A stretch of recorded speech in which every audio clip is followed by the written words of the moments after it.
Tomato ಉಪ್ಪಿನಕಾಯಿ ಮಾಡೋಕ್ಕೆ ಬೇಕಾಗಿರೋ ಸಾಮಗ್ರಿಗಳು: ಟೊಮೊಟೊ ಮುಕ್ಕಾಲು ಕೆಜಿ ತೊಗೊಂಡಿದ್ದೀನಿ. ಚೆನ್ನಾಗಿ ತೊಳೆದ್ಬಿಟ್ಟು ಒರೆಸಿ ಹಚ್ಚಿ ಇಟ್ಕೊಂಡಿದ್ದೀನಿ. ಮೆಂತ್ಯ ಪುಡಿ ಮಾಡ್ಕೊಂಡಿದ್ದೀನಿ ಹುರಿದ್ಬಿಟ್ಟು. ಸಾಸಿವೆನ ಹುರಿದ್ಬಿಟ್ಟು ಪುಡಿ ಮಾಡ್ಕೊಂಡಿದ್ದೀನಿ. ಇದು ಹುಣಸೆಹಣ್ಣು ತೊಗೊಂಡಿದ್ದೀನಿ ಸ್ವಲ್ಪ ಬೇಕಾದಷ್ಟು. ಮತ್ತು ಉಪ್ಪು, ಬೆಳ್ಳುಳ್ಳಿ ಹುರ್ಕೊಂಡಿಟ್ಕೊಂಡಿದ್ದೀನಿ ಸ್ವಲ್ಪ, ಮತ್ತು ಬೆಲ್ಲ, ಸ್ವಲ್ಪ ಚಿಲ್ಲಿ ಪೌಡ್ರು. ಇಷ್ಟು ಬೇಕಾಗಿರೋ ಸಾಮಗ್ರಿಗಳು.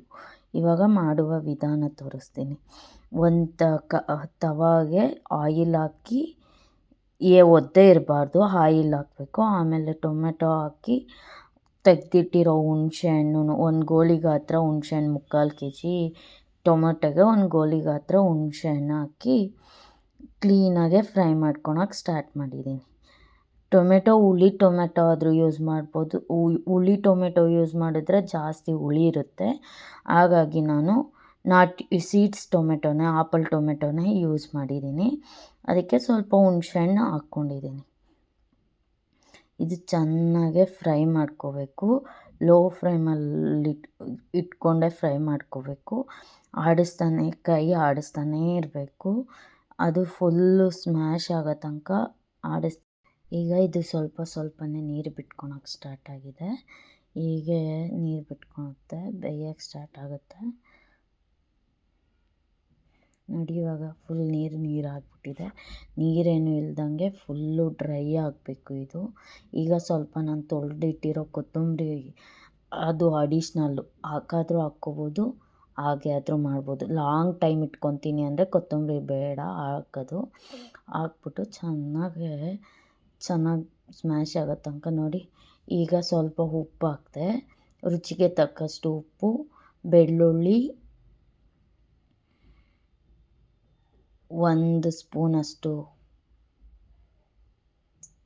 ಬೆಲ್ಲ, ಒಂದು ಸ್ಪೂನಷ್ಟು ಸಾಸಿವೆ ಪುಡಿ ಹಾಕ್ಕೊತೀನಿ, ಹುರಿದಿಟ್ಕೊಂಡು ಇರೋ ಪುಡಿನ. ಒಂದು ಅರ್ಧ ಸ್ಪೂನಷ್ಟು ಮೆಂತ್ಯ ಪುಡಿ ಹಾಕ್ಕೊತೀನಿ. ಹಾಕ್ಕೊಂಡು ನಾನು ಮನೆಯದೇ ಚಿಲ್ಲಿ ಪೌಡ್ರ್ ಯೂಸ್ ಮಾಡ್ತಾಯಿದ್ದೀನಿ. ಅದು 2 ಟೇಬಲ್ ಸ್ಪೂನಷ್ಟು ಚಿಲ್ಲಿ ಪೌಡ್ರ್ ಹಾಕ್ಕೊಂಡು ಚೆನ್ನಾಗೆ ಸ್ವಲ್ಪ ಫ್ರೈ ಮಾಡ್ತೀನಿ. ಅದನ್ನು ಹಸಿ ಸ್ಮೆಲ್ ಹೋಗೋ ತನಕ ಸ್ವಲ್ಪ ಫ್ರೈ ಮಾಡ್ಕೊತೀನಿ. ಅದು ಫ್ರೈ ಆದಮೇಲೆ ಸ್ವಲ್ಪ ಈಗ ಆರಿಸ್ಕೊಂಡು ಮಿಕ್ಸಿ ಜಾರಿಗೆ ಹಾಕ್ಕೊತಾ ಇದ್ದೀನಿ. ಹಾಕ್ಕೊಂಡು ಇದು ನುಣ್ಣಗೆ ಪೇಸ್ಟ್ ಮಾಡ್ಕೋಬೇಕು. ಆಮೇಲೆ ಒಗ್ಗರಣೆಗೆ 100 ಗ್ರಾಮಷ್ಟು ಆಯಿಲ್ ಹಾಕ್ಕೊಂಡಿದ್ದೀನಿ. ಒಂದು ಸ್ವಲ್ಪ ಸಾಸಿವೆ, 2 ಮೆಣಸಿನ್ಕಾಯಿ, 2 ಎಸಳಷ್ಟು ಕರಿಬೇವಿನ ಸೊಪ್ಪು ಹಾಕ್ಕೊಂಡಿದ್ದೀನಿ.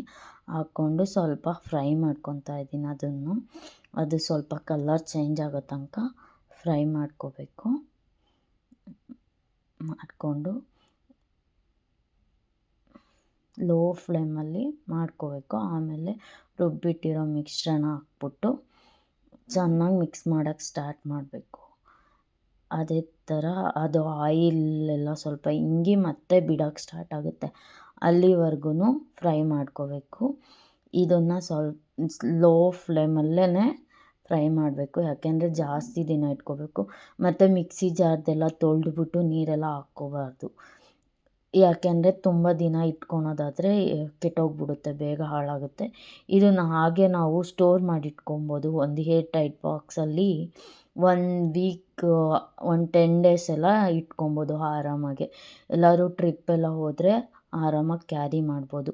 ಚಪಾತಿ, ದೋಸೆ, ರೈಸ್ಗೆ ಎಲ್ಲದಕ್ಕೂ ಚೆನ್ನಾಗಿರುತ್ತೆ. ಈಗ ಇದು ರೆಡಿ ಆಯಿತು.